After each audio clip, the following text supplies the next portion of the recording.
She mopped floors for 13 years, until one sentence in Mandarin stopped the CEO cold. What happened next didn't just change her life, it rewrote the rules of the entire company. Monday mornings at Halberg International had a rhythm all their own, heels clicking on polished tile, elevator chimes echoing down glass walls, baristas shouting names from the cafe kiosk in the lobby. Everyone moved fast, eyes glued to their screens, coffee cups clenched like lifelines. No one noticed the janitorial staff, not out of cruelty, just habit. They were the backdrop, pushing carts, emptying bins, wiping down glass with invisible hands. But this Monday was different. Jonathan Kellerman, CEO, had just stepped through the revolving doors, halfway through his walk toward the executive elevator, when he heard it. A voice, sharp, clear, confident. Speaking Mandarin, not just textbook Mandarin, but the kind that curled and dipped like water, the kind spoken in Shanghai boardrooms. He paused mid-step. The sound didn't match the scene. He turned his head, scanning. Maybe one of the international sales reps was back early, maybe someone from the Beijing office. But then he saw her. Near the digital directory, in a burgundy janitor's uniform, short twists pulled neatly back, stood a woman gesturing calmly to an elderly man in a faded windbreaker. Her voice was warm, firm, guiding. Kellerman squinted. He'd seen her before, maybe late nights, passing through empty halls, but never heard her speak. She wrapped up with the man, who nodded, grateful, and shuffled toward the elevators. Kellerman was about to keep walking when she turned. "Firma acqui, por favor," she said to a delivery driver balancing two boxes. Spanish, fluent, effortless. The man grinned. "Gracias." Then she turned again. "Celui lavar en salle de conférence B," she told another vendor, pointing gently. French, clean, polished, no accent. Kellerman stopped walking, not because of the languages, but because of who was speaking them. His mind ran in circles. This woman, this janitor, had just navigated 3 separate interactions in 3 different languages without hesitation, without pride, without even pausing to breathe. He blinked. People around him kept moving, rushing toward deadlines and coffee refills, but he stood still, watching, not from a place of command, but curiosity, or maybe something deeper, guilt, perhaps. He'd spent 20 years in global logistics, built teams across 6 continents, sat through budget meetings to hire overpriced consultants for international relations. Yet here, on the marble floors of his own lobby, the most linguistically gifted person he'd encountered in months had just finished directing traffic with a mop bucket beside her. He took a slow step forward. She noticed him now. Their eyes met. Her expression didn't shift. Not proud, not nervous, just steady. He opened his mouth to speak, but no words came out, because somewhere inside he knew this wasn't just a moment of surprise. This was a moment of reckoning. She didn't ask why he was approaching. She didn't shrink or step back. She just looked at him with the same calm she'd used with the delivery man and the vendor. "Excuse me," Jonathan said quietly. That was Mandarin, right? She nodded once, "Yes, sir," and Spanish, another nod, "Yes, sir," and French, "Oui," she replied, her voice carrying a faint smile. For a moment he just stood there, unsure how to proceed. He was a CEO, used to controlling conversations, redirecting meetings, setting tone. But here, with a woman holding a spray bottle in one hand and a rolled cleaning rag in the other, he felt disarmed. "What's your name?" he asked. "Denise Atwater. Miss Atwater, would you mind coming with me, just for a few minutes?" Her brow lifted slightly, not fear, not suspicion, just that subtle pause people develop when they've spent years being overlooked. "Now." "Yes," he said, "I'd like to talk to you in my office." She didn't move for a heartbeat, then slowly set the bottle down beside her cart and followed him. As they walked through the lobby, heads turned. The receptionist glanced up and back again, her eyes narrowing. No one stopped them, but Kellerman could feel the tension, the surprise, the confusion. A janitor walking beside the CEO always raises unspoken questions. Inside the elevator, silence settled like a third person in the space. Denise stood with her hands clasped in front of her, gaze straight ahead. The elevator dinged past the 5th floor, then she spoke. "I've worked here 13 years. Jonathan turned toward her. 13, she nodded. Night shifts, custodial rotation. No one has ever invited me up before. Her tone wasn't bitter, just plain, like someone stating the temperature. He offered a quiet smile. You might be surprised how fast things can change. But deep down, even he didn't realize how much was about to shift. The doors opened on the executive floor, quieter, colder, smelling faintly of citrus and leather. Denise stepped out first. Her shoes barely made a sound against the polished wood floor. Kellerman's assistant looked up wide-eyed but didn't speak, just buzzed them through. They entered his glass-walled office. Denise took everything in, the skyline view, the espresso set, the framed photo of his daughters, the oversized map with colored pins marking international sites. But she didn't react like people usually did. She wasn't impressed. Just observant, he gestured to the chair across from his desk. Please. She sat carefully, folding her hands in her lap. Her eyes stayed steady. So, he began, easing into his seat, I'm going to be honest. I didn't expect this conversation today. She nodded slightly, posture still, unreadable. But I just watched you switch languages like you were flipping light switches. And I need to ask how did I learn them? Yes. How does someone like you, someone in your position, end up here working nights, cleaning floors? Her eyes flicked toward the window, then back. You got time for the truth? Wouldn't have asked otherwise. She took a breath. I've always loved language. Started with Spanish in high school, then French, then Mandarin in college. Got a full ride to Kent State, majored in linguistics. I was working toward a master's. And, he asked gently. And my mom got sick. Cancer. I came home to care for her. My dad passed 6 months later, stroke. Then I got pregnant, no money, no partner who stuck around, so I worked. Grocery stores, nursing homes, temp jobs. One night a custodial supervisor here said they needed someone.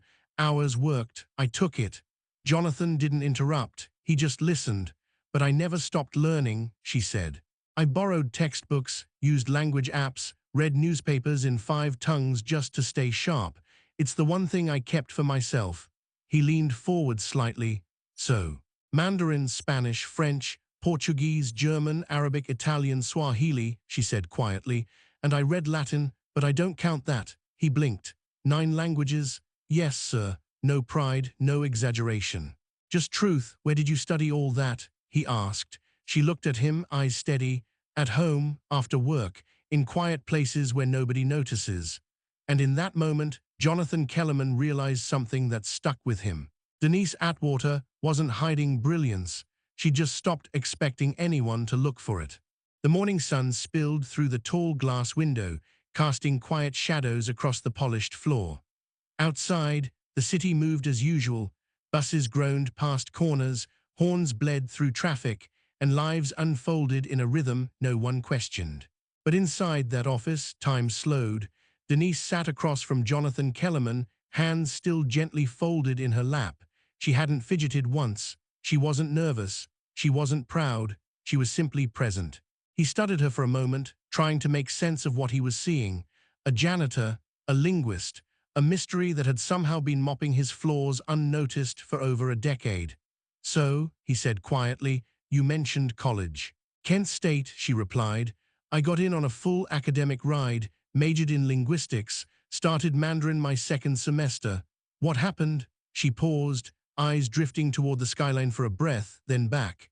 My mom got sick. Stage 3 ovarian. I came home to help. Thought I'd defer for a semester, maybe 2, a beat. She passed in 9 months. My dad had a stroke 6 weeks later. That one took him. Her voice didn't crack. There was no dramatic pause. Just the facts, delivered with the clarity of someone who had replayed them too many times to cry anymore. I had no savings, no siblings, and by then I was pregnant. Life came fast. Rent came faster. Jonathan didn't speak. He just listened, not as a CEO now, but as a human being. I worked whatever came, nursing homes, call centers, shelving night shifts at a warehouse in East Dallas. Then one day, a supervisor from Halberg said they needed someone for custodial rotation, night hours, decent pay. It let me pick up my daughter from school. And the languages? He asked. Did you just stop? No, she said, shaking her head gently. I couldn't. It was the one thing that still made me feel like I was alive. I bought old textbooks from thrift stores, listened to podcasts while I cleaned, recorded myself practicing grammar on a cassette deck someone left in the break room. Jonathan smiled faintly. A cassette deck. It still works, she said with a half laugh, static and all. He leaned back, processing, and no one here knew. No, she said simply, you never told anyone. No one ever asked. That answer landed harder than he expected, not bitter, not accusing, just true. For 13 years, she'd swept offices, emptied bins, smiled politely, and vanished by sunrise. And no one had looked twice. Miss Atwater, he began, you realize this is extraordinary.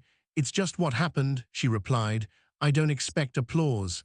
But surely, he said, you must have wanted more. Wanting doesn't change rent, she said, or tuition, or grocery bills. She looked down at her hands. I didn't have the luxury of dreaming out loud. That line caught him off guard. He thought of all the people in his orbit who had stumbled into promotions, failed upward, coasted on confidence and connections. And here was a woman who could bridge nations with her voice, who had done it in silence. My daughter's 26 now, Denise continued. She's a nurse, paid for school herself, works in temp, smart, stubborn, just like her dad, except he never stuck around. You raised her alone, mostly, she said. She kept me going, I kept us fed, that was the deal. He nodded slowly. You've carried a lot. I've carried what was mine. Another silence fell, but this one wasn't heavy. It was respectful, earned. You never thought of applying for something else, somewhere else. I thought about it, she admitted. But when your uniform has your name on the chest and bleach on the sleeves, people don't usually see past that. So I stayed, did my job. Learned when no one was watching.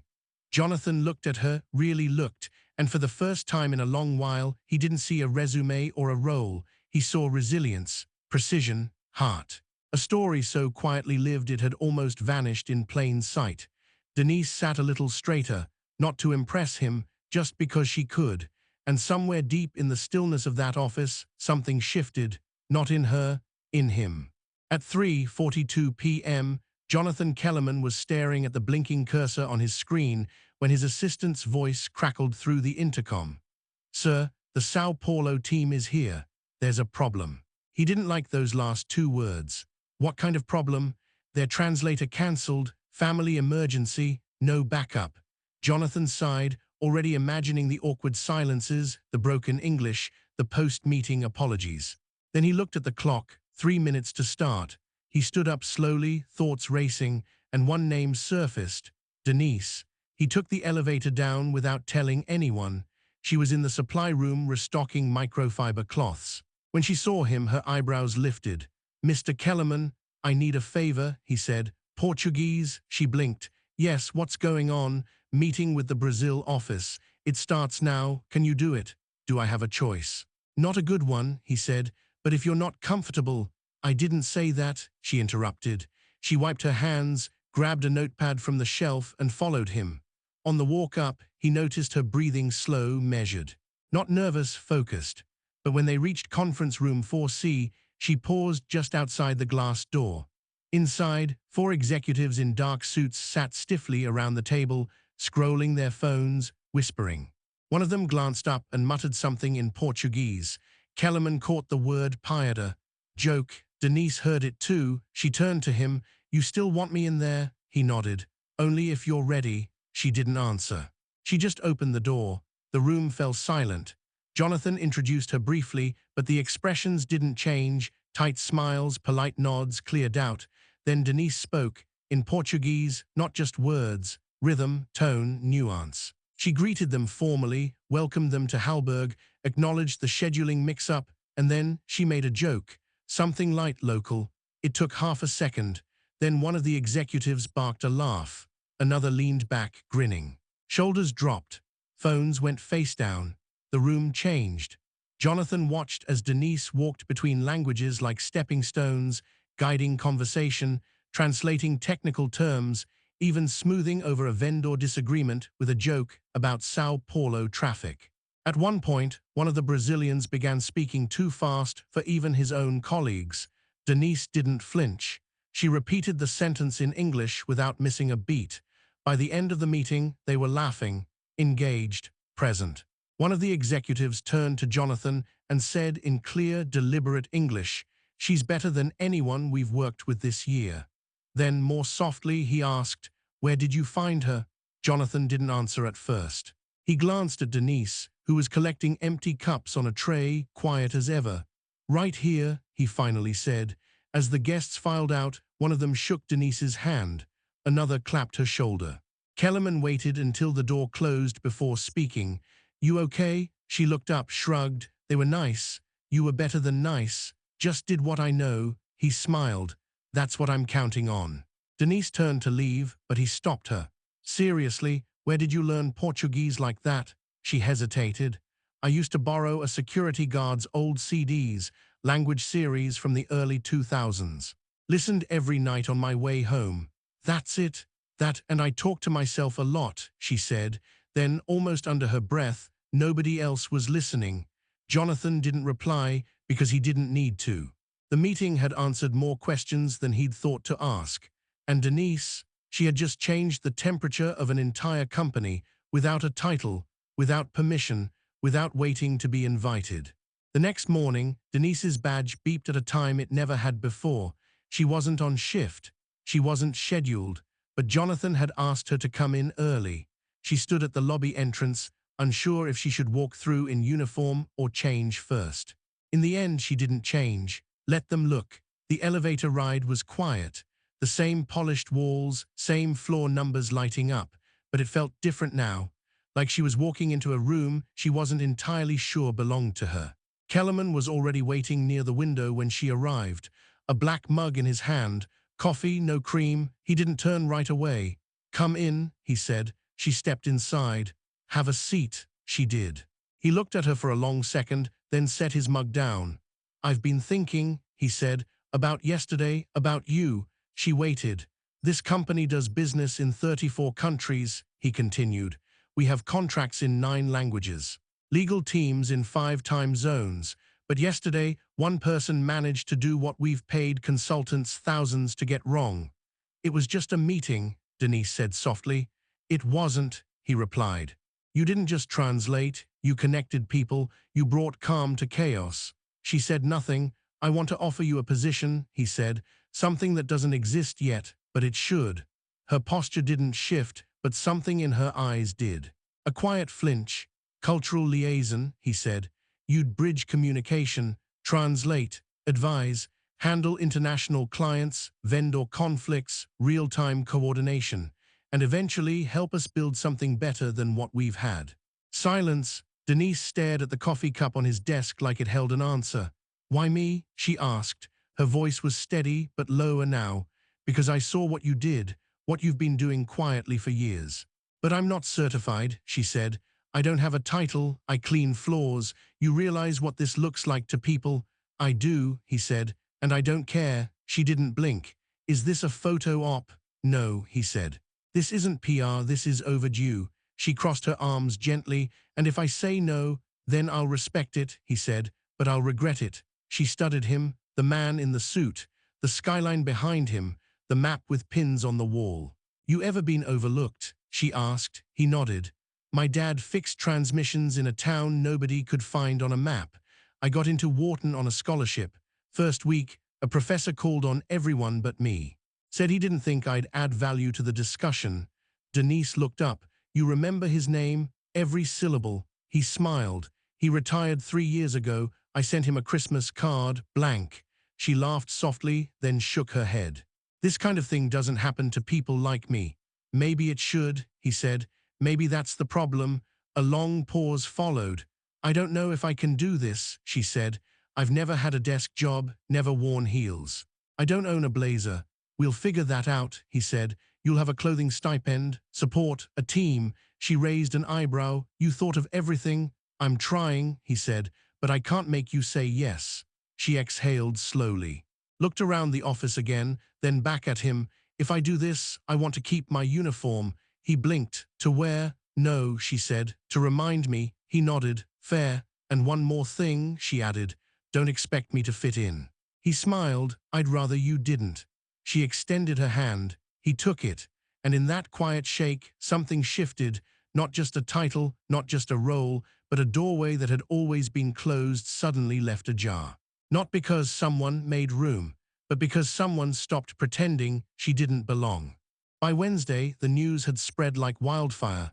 Denise Atwater, night shift janitor, had been promoted to a newly created executive position. No press release, no corporate video. Just word of mouth and one internal email signed by the CEO himself. Reactions were mixed. Some smiled and said, "Good for her." Others whispered across desks, sent Slack messages full of question marks and half-jokes. "She cleaned my office last week," one assistant muttered. "Now she outranks me." In the break room, two analysts leaned over paper salads. "I've got a Master in International Business," one said. "Still waiting on my first promotion." "Maybe she's got connections," the other replied. "Or maybe it's a box-checking move, make Kellerman look progressive." It wasn't loud. It didn't need to be. Denise felt it the moment she stepped onto the 12th floor. Conversations paused. Eyes followed her from the hallway to her modest new office. It wasn't fancy, just a desk, a plant, and a nameplate that still smelled like fresh adhesive. But it might as well have been a throne, given how many people assumed she didn't deserve it. She said nothing, just worked, quietly, efficiently. She reviewed contracts, fielded vendor calls, drafted cultural briefings for upcoming delegations. But the silence around her wasn't empty, it was sharp. And it was only a matter of time. On Thursday, her calendar pinged. Meeting 4:00 p.m., 17th floor. No details, just a name. Elena Craig. She knew the name. Everyone did. Senior board member, Dallas-based. Known for her sharp suits and sharper memory, Denise arrived 2 minutes early. The conference room was cold, all glass and steel. Elena didn't look up. "Have a seat," she said. Denise sat. "I've reviewed your file," Elena began, flipping pages. "No degree, no prior corporate leadership. No management certifications." Denise didn't flinch. "That's correct." Elena looked up. "You were a janitor here 3 weeks ago." "I was." "Help me understand how someone with your background is now influencing international operations." Denise leaned forward slightly. "Because I speak the languages. I understand the cultures. I've fixed 2 vendor contracts and resolved a 3-month delay in our Morocco deal. I helped secure a verbal agreement with our Brazilian partners that legal is finalizing next week." Elena blinked. "The first crack. You think this company should be run on instinct and charm?" "No," Denise said. "I think it should be run on results." The room was quiet. Denise continued, "I'm not asking for anyone's approval, but I do expect respect." Elena closed the folder slowly. "You're a gamble." "My whole life's been one," Denise replied, "but I don't fold easy." Elena didn't smile, she didn't speak. She simply stood, offered a curt nod, and walked out. Denise stayed seated for a moment, letting the tension settle.